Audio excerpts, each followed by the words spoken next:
The Raptors had an ugly loss to the Houston Rockets last night, and some Raptors fans are worried about the struggles of some of our top players. So I'll break down this game as well as how Raptors fans should be feeling after a shaky start for the first 3 games of preseason from our top guys. Additionally, there's some interesting storylines that have been popping up over the past couple days, including if Dalano Banton could be a reliable backup point guard for this team, as it's something desperately needed with Fred VanVleet's load being so high last season, and what's happening with the bottom of the bench? No one really stood out in the game against the Rockets, so opinions are shifting every single day. So lots of stuff to dive into. Without further ado, let's jump straight into it.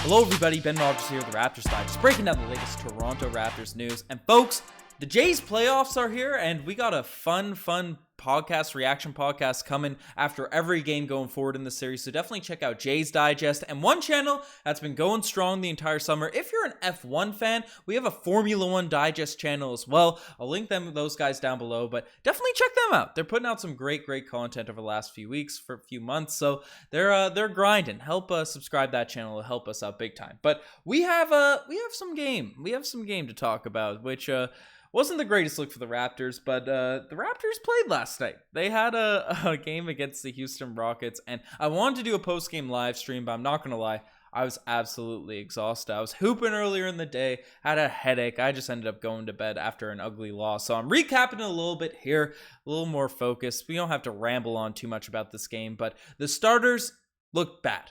It was a gross look for our top guys, and we had most of our top guys playing. Fred VanVleet sat, but other than that, Koloko got in the starting lineup. Most of the squad was out there playing, and you can see the box score here. Siakam had a decent start to the game, but the 3-point shot wasn't going down. The rest of our starters didn't even knock down a 3 the entire game, so that's a brutal look. And the one guy that people are very disappointed in, that people are a little bit shook about, especially with all the hype that he's had coming into the season, is Scottie Barnes. Now, we may as well get the award out of the way, get the drum roll going, and the one, the only, the infamous, not infamous, it's famous, it's what you're seeking out, it's the Scottie Barnes Award, and it's going to the guy that, just didn't play the greatest. That's received the most criticism. That's what the Scottie Barnes Award is. As people, for people that don't know, the criteria is fluid on in terms of the Scottie Barnes Award, if I can press the button correctly. So, Scottie definitely hasn't looked great, and some people are talking about how he's playing more of a role. that animation stays on for way too long, but was playing a little bit out of position for what he was doing last year. Right now, he has a little bit more ball handling duties, and with Fred VanVleet not playing in the game last night, we saw him command the ball a little bit more, and it was an ugly look. It was an ugly look for Scottie Barnes. There's no other way to put it. Tonight had 2 points, 6 turnovers, 4 assists, 7 rebounds. He's always going to fill the stat line with other things out there, but definitely not the greatest of performance. And he went up against another guy in his draft class, and Jalen Green, who definitely got the best of him. Jalen Green was putting in buckets, knocking down some crazy threes. So some people are a little bit sketched out about Scottie's performance out there on the court. And personally, I'm not worried whatsoever. I don't think he looks uncomfortable by any means. I don't think he looks unsuited to play that point guard position. I thought last night it was off on his timing for a lot of passes. Scottie Barnes is we talked about it all last year. His ability to scan the floor and feed people in the right places. It's really at an elite level already in his young career. And for a guy that plays as a bigger wing position, I know he talks about playing the point guard slot. It just seems like everyone's timing, especially for the main guys, are off heading into with the start of preseason. So hopefully it's just something where preseason, we're kind of taking it lax. We're not out here giving it our all. So once the regular season comes, and if this maintains, then Raptors fans should maybe worry about some of our top guys struggling, especially Scottie Barnes. But I'm kicking it. I'm chilling on this right now. I think the starters, they're not worried whatsoever about this preseason. And the Houston Rockets, they're a team that are young. They have a lot of guys trying to jockey for roster, for rotation minutes. So they're playing really hard, and I think this Raptors team defensively will look more polished. Offensively will look more focused, locked in, ready to go. And yeah, I'm not stressed about the Raptors' performance on this. The one thing that you could be a little bit worried about is while we do have the long boy lineup, we're not that big. And Houston had some big boys down there. Tari, I'm messing up his name. I picked him up in one of my fantasy leagues, but he looked really good. Bruno Fernando.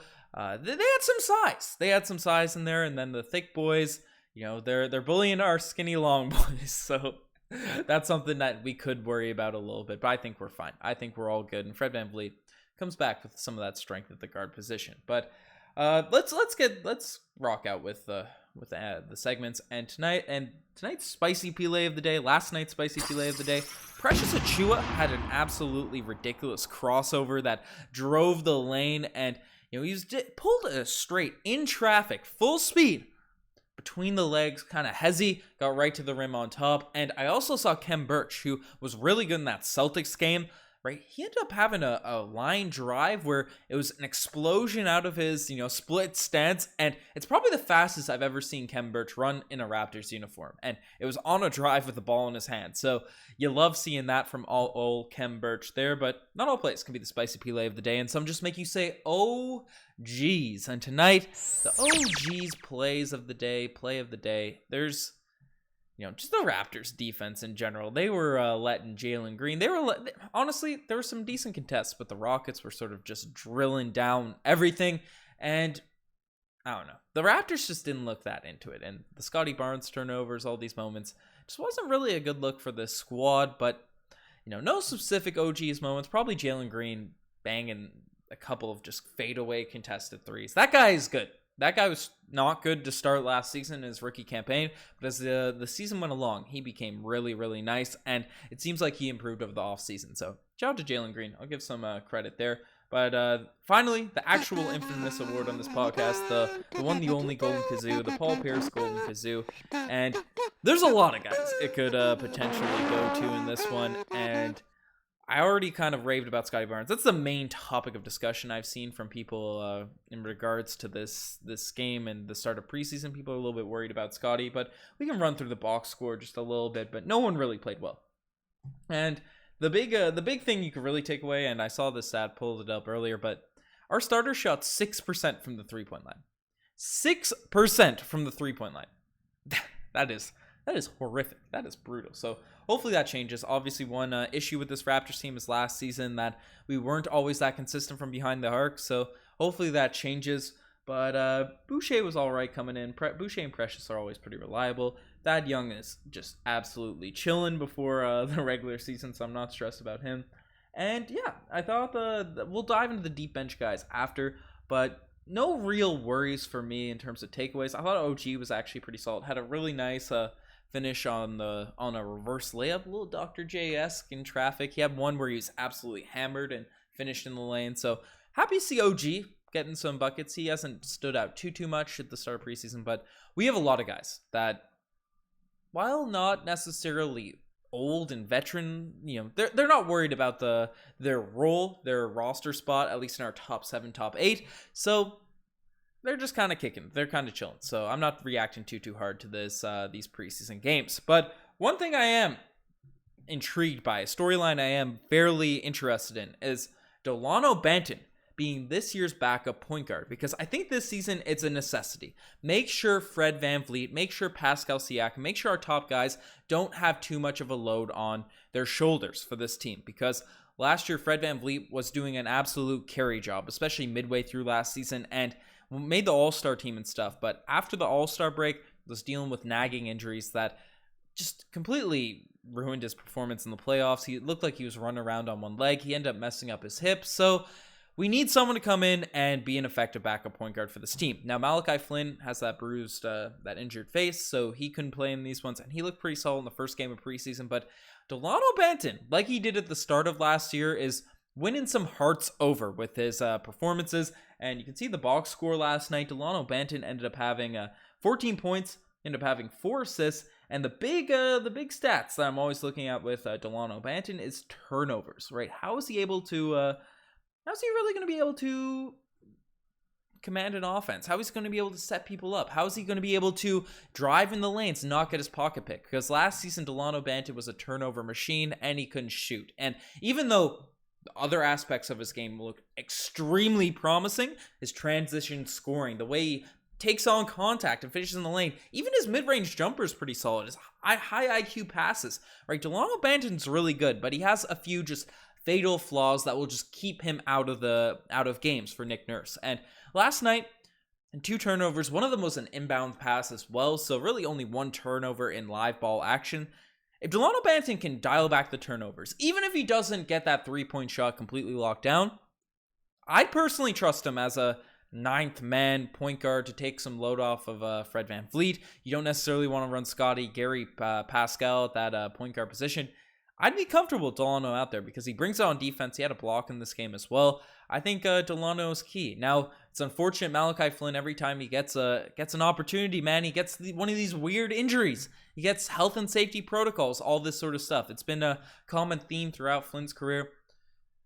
Dalano continues to play like this. We might see another scene or another replay where Flynn, even though he has good moments, just doesn't get an ample chance to show what he's got. So maybe a trade happens, maybe he opens some stuff up, but Dalano could be running with that. Let me know what you guys think in the comment section below. But as with any preseason game, the real big topics people are interested in is breaking down the battle for those final roster spots. That should be spots with an S. Someone did a good breakdown in terms of preseason stats. I pulled it from Reddit, but basically this one here.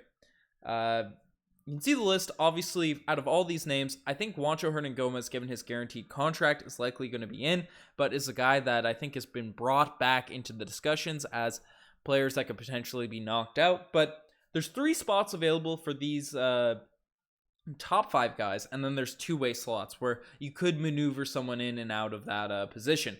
But Juancho locked in is there. Only has 2 points, 2 rebounds per game in 10 minutes of action.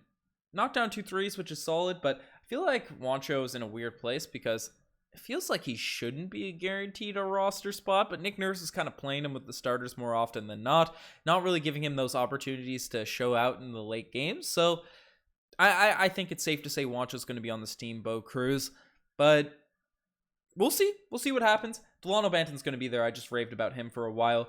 Champagne's still injured, but DJ Wilson and Josh Jackson in these games. You know, Josh Jackson had an amazing first couple of ones, but, you know, for your deep bench guys, Nurse even said, positional-wise, DJ Wilson kind of fits the squad a little bit more, especially with his shooting ability. Josh Jackson has the handles, has the intangibles, has the defense, but it's 1 of 6 from the 3-point line.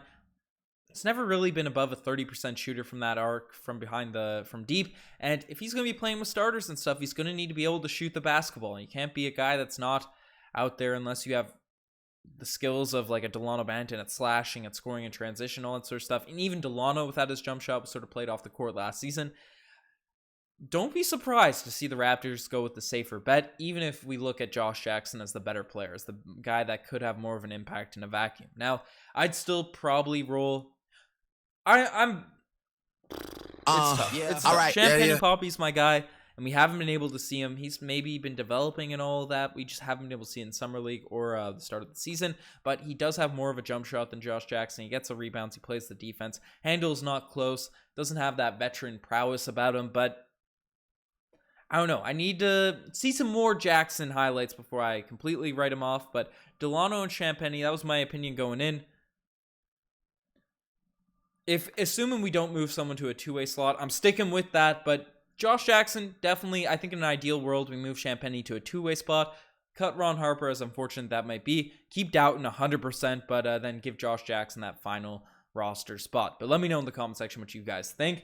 And the final thing we're ending off this video with is crazy stat on the Raptors wingspan. And, you know, I just made a video breaking down guys with why the wingspan on guys is getting a little bit overvalued, I guess, for this Raptors team. People have been trashing on Gary Trent Jr. and Fred VanVleet. Go watch that video. I put a lot of effort into that if you haven't seen it. But, you know, there's a crazy stat going on with the Raptors team that the Raptors have the most length of any team in the NBA, collectively at 73 plus inches in wingspan compared to height. Terrifying. They also forced the second most turnovers in the NBA last season for a reason. NBA University saying we're at least a 50-win squad. And if that gets us in the top 3, I agree, NBA University, because we're going to be a top 3 seed. Stop stressing about this squad, even against a random preseason loss to the Rockets. But Folks, you guys are the best for making this far. Check out the Instagram, TikTok, the Twitter, all that cool stuff. What do you guys think of this game? Are you guys worried about Scottie Barnes? Let me know in the comment section below. Anyways, I'm signing off. Cheers.